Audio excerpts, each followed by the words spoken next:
the games that I touted at the start as being one of my favorite party games that I've played in the last year.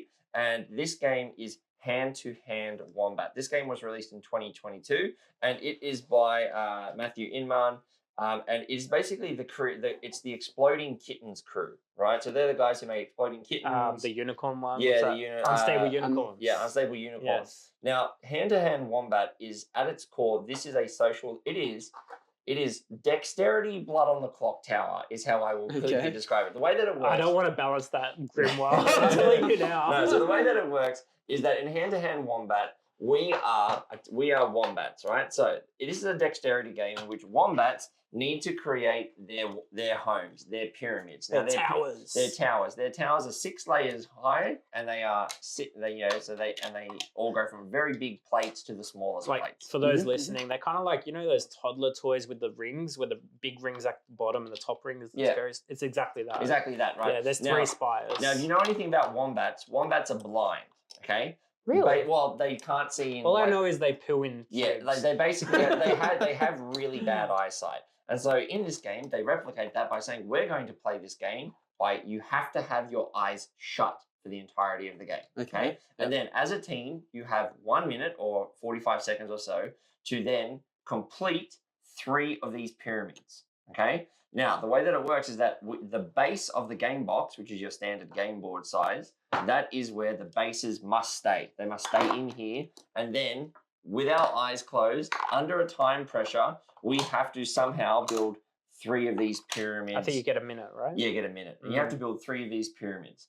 Now, I mentioned that this game is blood on the clock tower dexterity, and that is because there's a hidden trade-off. There can be some good wombats, but there is also one bad wombat. I love how it's called basic wombat. You're just such a basic wombat. The basic wombat. The wicked wombat. The wicked wombat. Now, if you are the wicked wombat, the bad wombat, you do not want these pyramids to succeed. Now, the scoring of this game is very simple. If you get all 3 of the pyramids completed, the good side gets 2 points. If you get 2 of them, 2 of the 3, the good side gets 1. If you are only able to get 1 of them completed, the bad side gets 1 point. And if you get none of them completed, then the bad side gets 2 points. It's first to 3 is the winner. However, there is also a wombat out there called the Confused Wombat, who starts as a good wombat, but if the good side gets goes to 2 points, they immediately switch into a bad wombat, and all of a sudden. Now, that's pretty cool. I'm a Confused Wombat. Similar to any other game of Clock Tower and any deduction games, wombats will be voted out of the colony, and they get voted out after every round.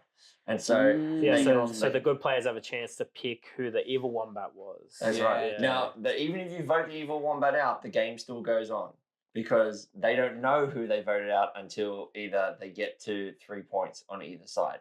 Right. Now, that's the game, and I have to admit, this is such a stupid concept that when I got given it for Christmas, I'm like, oh, here we go. I really enjoyed it because I think I played it with your daughter and me actually on a GubaCon day. Yeah. And it was such a cool icebreaker of a game because all your eyes are closed and you can communicate. Cause, you're allowed to talk to each other in the middle. Yeah, because someone just said, "Oh, does anyone have the 5 part?" And I'm just gonna they all have little bumps on them, so you can feel.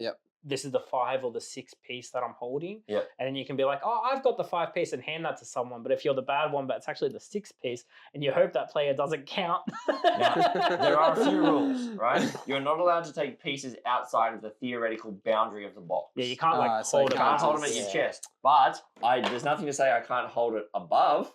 Right, because I'm in the boundary. That's fine. I can hold it up there, right? There's nothing to say that you can't put your hand over the top of this or hold this like this. There's nothing to say you can't just put it upside down. You can. No, absolutely you can. You can put this upside down if you want, right? But then what will happen is the game just kicks off and you go 3, 2, 1, go, and you find people that are like going, okay, guys, I got a 6 on here. I'm going to take care of this pyramid. Joel, you start. All right, does anyone have a 4? Yes, I got a 4. And I'll tell you, any game with like a 1 minute timer, bonkers. A sand timer is different because you don't really know Like you can say it's a minute timer, but no one really knows. I think the fact you set a thing on your app or whatever, that's where the time pressure is. And so after a minute, you all open up your eyes and you all go, oh, what the hell? Like, oh, yeah, we all did it. But then... Or you pretend to go, but then what ends up happening is that once you've done it, then you get to start having a chat about who you think is the evil just one. on that, it's funny seeing a little kid pretend to be like, oh no, what a shame. So our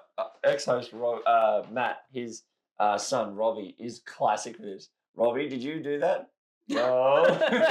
It sounds great. But hand-to-hand Wombat is one of those games, like I said, when I got given it, I was like, oh, thank you. Like, I was really happy, but I was like, I don't know what this is going to be. What would I do with it? What would I do with it? When would I play it? And then when I played, I'm like, dude, this is literally one of the best summer party games you can have. Because you just really, can have a beer. Because you're only allowed to use one hand as well. You're not allowed to use two hands. You're only allowed to use one hand. I'm totally borrowing all this off. Yeah, that's fine. You can borrow it. But you're only allowed to use one hand. So that means you have drink in one hand if you're playing it. You're playing with the other. But you've got your eyes closed. So people are doing all this stuff. But then people, this will happen, right? People will be messing around and people will go 5, 4, 3. Why is there a 6 on top of the 3? Right, and they'll just literally immediately pull it off, and then but then it's not uncommon for people to go, "Yep, I've done it," and just dump it into the rest. You're kidding. It's happened before, right? I'll be like, "Who did that?" So hand-to-hand Wombat. So it's 3 to 6 players too.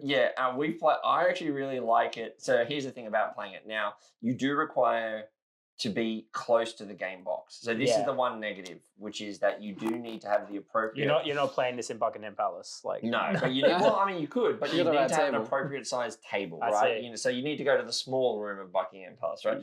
So you need to have a small table that you can all be sitting around and have an appropriate arm length. Otherwise, that can feel like people are... But that is part of the charm when we played it, was that people would be leaning into the game, doing this kind of stuff and holding and getting ready. Yeah. And the game plays in about 25 minutes at most, right? So you can play a full game with 6 players and you get to about 25 minutes. I feel like 6 will be too many players. I think 3 or 4 would be the best. 5, I think, is the best. Is it? I think 5 is the best. Because there's always one bad Wombat, but you may have a confused Wombat. Yeah. Okay. Now the thing about the confused Wombat gets me every time. But the thing about this, so you will always have a bad Wombat to start with. But the game doesn't end when he... Oh, that changes, by the way. So say I was the Wicked Wombat for the first round. These cards, I believe, reshuffle. No, right? they don't. They don't. They stay with you. Okay. But if you get voted out, but if I vote the Wicked Wombat out, then we go again, but you don't know if you actually did vote the Wicked Wombat out. I see. That's the element, So that's the thing. So the player that's out, are they sort of just watch on for the next round? Yeah. I will say this is one of those games that is hilarious to watch when you're not in it. Because you can see the people who are the bad Wombats and what they're doing. You can see the person who's like, I'm looking for a 6. I'm looking for a 6. And they're holding onto a 6. And you're like, guys, does anyone have a 6? And you're just holding onto it going, no, this is 5. And it's like, oh no, sorry, that was actually the 6. And people are like, oh yeah, that was actually a 6. And I'm like, we'll talk about that later.